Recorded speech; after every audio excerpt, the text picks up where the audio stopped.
Hi, everyone. So obviously this is going to go out. I apologize. This has been late.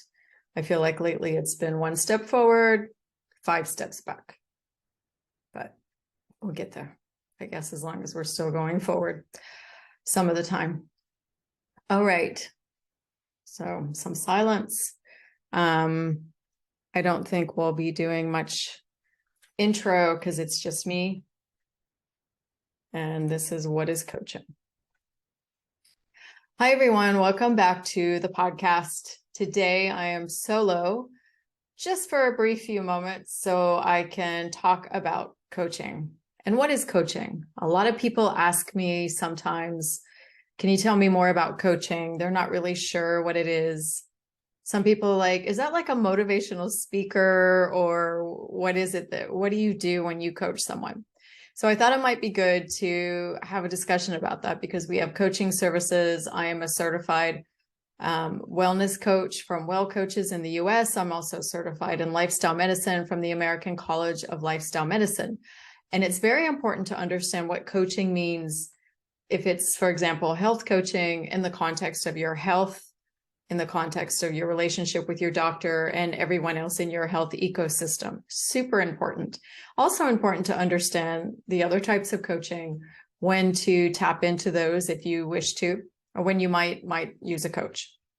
So going back to the 1500s, yes, coaching, not in this form, existed, but coaching comes from the word that was first used in the 1500s.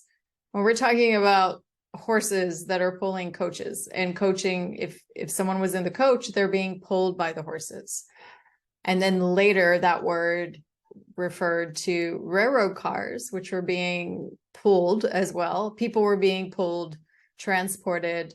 And then also even in airlines, right? You fly coach. When you don't get the good seats, we're flying coach. So it's about a journey, for lack of a better word. And I don't really like to call it a journey. It is a journey, but some people don't like that word. But when you're getting coached, you're going somewhere, you're moving forward. Then later in the 1600s, the word as we know it now came more into realization in Oxford. Coach became kind of a slang term for tutoring someone. So if there was a student that was having problems, they would get tutoring, or they would get a coach, so that they could, study, get some help with their homework and university and academics. So it became a very academic word. Then later in the 1800s, that word was adopted in Oxford as the process of preparing someone for academic or athletic success. So they started using coaching in a more similar way to how we know it now. But however it exists now, it's to support and challenge a person. That's really what coaches do. If you are in sports and you have a coach, the coach is there to challenge you, to prepare you for an event, which is a goal that you've set. And no matter what it's for or what the purpose is that you're seeking coaching, a successful coaching engagement must support and challenge you, because that's what we're really there to do. A lot of us, myself included, I know a lot about health and wellness, but sometimes it's very human nature that maybe we're not in a place where we're going to challenge ourselves.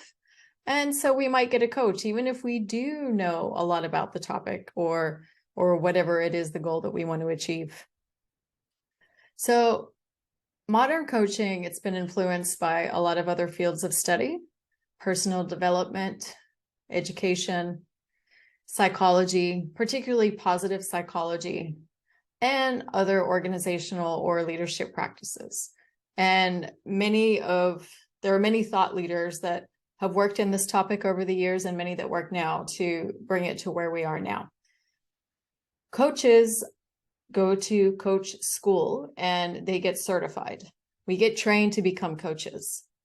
There is kind of right now a buyer beware sign, because there's a lot of people out there calling themselves coaches, and there are a lot of people with a lot of deep experience, but they may not necessarily be coaching because, one, they've not been trained or certified in coaching methodologies and positive psychology methodologies, and maybe they're just using the term for what they do different. differently in a different way. They might be saying they're doing coaching, but maybe they're doing something else. And I'm going to talk a little bit about the differences between coaching and some other similar professions. So you want to look for professional associations like the Association for Coaching, the International Coach Federation, or European Coaching and Mentoring Council. These are some of the top 3 associations that certify programs and people. The program that I did was certified by one of these, and that is a whole growing, I don't want to call it a trend because it's not a trend.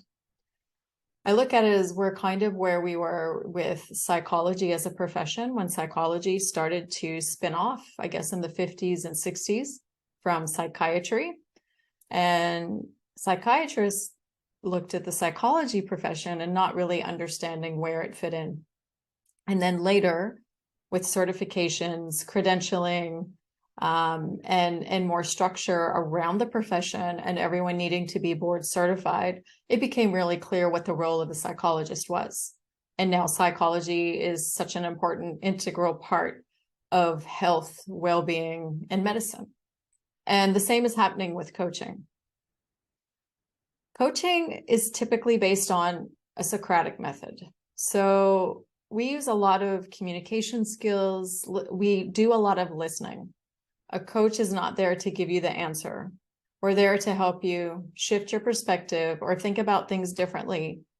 And we do that by challenging a perspective that you might have, or maybe it's challenging a limitation that you might have about yourself or your goals or what you can do or not do. So it's not just about health, though. Like I said, it can be personal, professional. There's coaches for sports, family coaches, parenting, and all several other areas that are out there. And I'm sure you've heard of a few of these. Executive coaching happens in the corporate world for executives. Business coaching, just in general. Career coaching, life coaching. It's a very common term.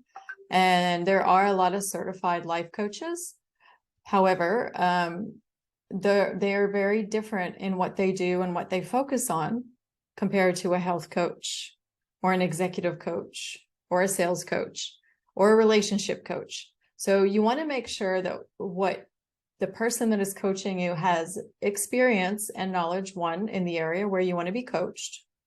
They can also, life coaches, oftentimes I find them, they will support someone with health and wellness, because so oftentimes when we're struggling with life, a lot of it has to do with how we're feeling, how we're taking care of ourselves. Are you sleeping well? Are you eating well? Are you doing things? Because health is a huge part of your life, but they might focus on other areas as well.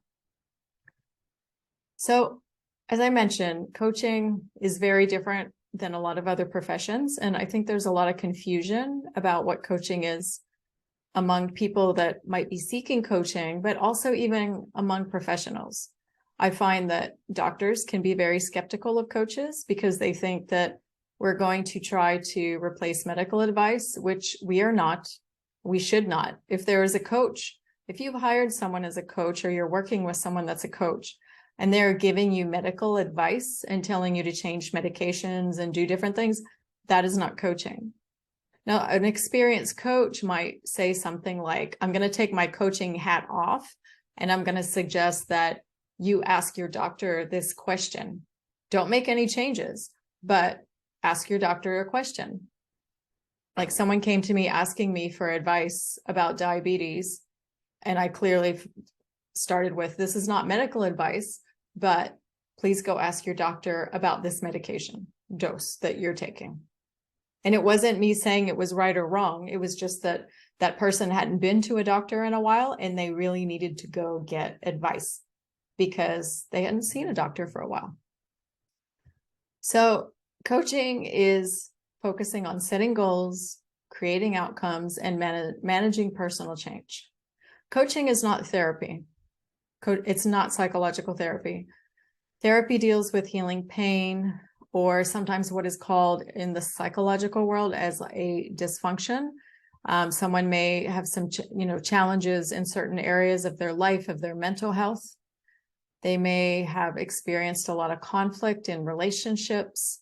They might be recovering from some trauma, if you seek out coaching, you may have had therapy in the past, but I think it's really important that you talk to your therapist if you've just, recently recovered from a trauma or an event or something, and talk to your therapist about it and say, hey, I'm thinking of getting coaching in this. What do you think? Because coaching is no longer, if you're ready, and it's no longer about the trauma, it's about moving forward. And I share this with you because very early in my coaching career, when I was getting my certification and I was looking for volunteers, and someone from a group volunteered to be coached. And I was like, hey, this is great. I didn't know much about them, but after our first session, I learned that they had some very, very serious things that they were working on with their psychologist. And furthermore, their psychologist didn't necessarily give them the, green light that maybe they should transfer from psychology to coaching. So as a professional coach, what should happen, and what I did was I told this person, I'm sorry, I can no longer coach you because I am not qualified to support you with this very large challenge that you're facing right now. You need to continue with your psychological therapist for this. I believe they were also, taking medication as well, which is not something that a coach should do. And that's an area where a coach should really not be. A good coach will refer you to someone that can support you if you're facing other challenges. A coach is not a consultant. Individuals and organizations hire consultants for their expertise. They're subject matter experts. I used to be a healthcare consultant. I do a lot of that. And in consulting, we're giving you advice or we're telling you the answer. And that's not really what we should do as coaches. As coaches, we might share information with you, or we might send you resources on where to find things and look into different things. But as a coach, we are there, or I am there, to help you move forward in a goal that you've set for yourself. And I'm there to help you think about how you want to do it. I'm not there to tell you what the best way for you to do it is. Also, coaching is not mentoring. I have some mentees in a program that I participate in every year, and it's for business, not for health. A mentor is an expert who provides wisdom and guidance based on their own experience. So the people that I'm mentoring, they're very experienced in a particular subject matter, but they're looking for a little more guidance of how to grow their business or how to deepen their marketing or their network or whatever it might be. And I'm there to give advice or suggestions that they can try in their business that have proven to have worked in my business and other people's business. That's not coaching. Now, again, sometimes when I'm mentoring someone, I might ask them, well, what do you think? And I might coach them through a situation. But they come to me because they come with a list of questions every time they come. What do you think about this? What do you think about that? And that's what mentoring is. And sometimes that's also borderline consulting too. And training are straightforward training or sometimes education programs, and they're based on specific training objectives that's set out by the trainer or instructor. And it could even be like personal training, which is exercise, not necessarily coaching. The coaching approach is not an expert approach because we are trying to guide you to find your own way. You are the expert. Of course, you need expert input, like medical input from time to time from a doctor, or sometimes from a mentor or subject matter expert on certain things. But like I said before, we are not to replace doctors. We're not there to give medical advice. We are there to help guide you to go seek the medical advice that you need. We create a supportive environment to help you foster and manifest and work hard on the goals that you want to set. And then we reflect this back to you often. When you're thinking of certain things, or if we can see that you're holding yourself back from moving forward, we'll often reflect that back to you. And also the good stuff too, because sometimes what I find is clients don't always celebrate things enough, and you really should. The expert, I'll use a doctor as an example. Doctors are experts. They're going to tell you what to do, They're going to prescribe something or an action plan or medication. They're going to help you solve problems, because I've even said this to a doctor before. You're the doctor. Can't you help me solve this? And doctors give answers most of the time. And they are there to fix something. That is not coaching. So also, I want you to think about, in the coaching in the context of therapy again, that, edit that out, Anike, really sorry. Because I'm getting a little repetitive.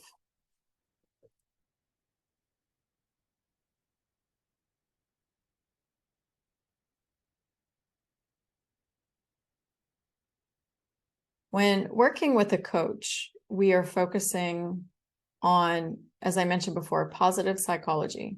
And that means you're in a good place emotionally and a good place psychologically. You might still be seeking psychological support. You can have a therapist and a coach at the same time. And some psychologists are trained in coaching. They're trained in positive psychology. But maybe you want to coach in a particular area that your psychological therapist is not experienced in. So you can work with these two different professions at one time. But oftentimes in psychology, you're focusing on the past. Coaching is focusing on the future. And you collaborate with your coach to find solutions. Again, psychology is really helpful when you're not sure what the solution is, when you're feeling overwhelmed. Coaching and the coaching experience is primarily driven by goals and taking action. We are there to hold you accountable, whether you like it or not. If you want to move forward on something, that's when people hire a coach. They say, I want to improve my health. So they'll come, and then we'll set goals around that. We'll create a vision. What does it mean to be healthy to you? And that might include some of the advice that you've received from a doctor or another expert. And we'll put that as a goal. But as a coach, we will not change it. We want to help you work towards your, as they say, your best self, to a higher level of functioning. And we are focused on getting results. We are focused on you getting the results that you want. It's not about our results. It's about the results that you want to see based on the goals that you've set for yourself. As I mentioned, coaching is not education. It's not health education. And coaching is not diabetes education. Diabetes educators are there also to give medical advice. They help prescribe solutions. They're trained in different diabetes devices or medical devices. They can give you recommendations on targets and things like this. They are there to teach and educate. Now, there are some diabetes educators that have had coach training, as well as nurses and other professions. And it's super helpful if you are fortunate to find one that has a background in coaching as well, because they can really help you move forward with things.